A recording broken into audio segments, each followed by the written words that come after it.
ಚಾಲಕನ ನಿಯಂತ್ರಣ ತಪ್ಪಿ ಕಾರು ಟೈಲರ್ ಶಾಪ್ಗೆ ನುಗ್ಗಿದ ಘಟನೆ ಸುಳ್ಯ ಅಂಬೇಟಡ್ಕ ಎಂಬಲ್ಲಿ ನಡೆದಿದೆ.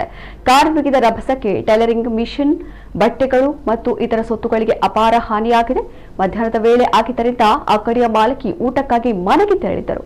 ಅಂಗಡಿಯ ಸಿಬ್ಬಂದಿ ಶಾಪ್ನ ಹಿಂಭಾಗ ಇದ್ದ ಕಾರಣ ದೊಡ್ಡ ಅನಾಹುತವೊಂದು ತಪ್ಪಿದೆ. ಸ್ಥಳೀಯ ಸಾರ್ವಜನಿಕರು ಅಂಗಡಿಗಳಿಗೆ ನುಗ್ಗಿದ ಕಾರು ತೆರವು ಮಾಡಲು ಸಹಕರಿಸಿದ್ರು. ಬೈಕ್ ಒಂದು ಕಾರಿಗೆ ಅಡ್ಡ ಬಂದದ್ದು ಈ ಘಟನೆಗೆ ಕಾರಣ ಎನ್ನಲಾಗಿದೆ.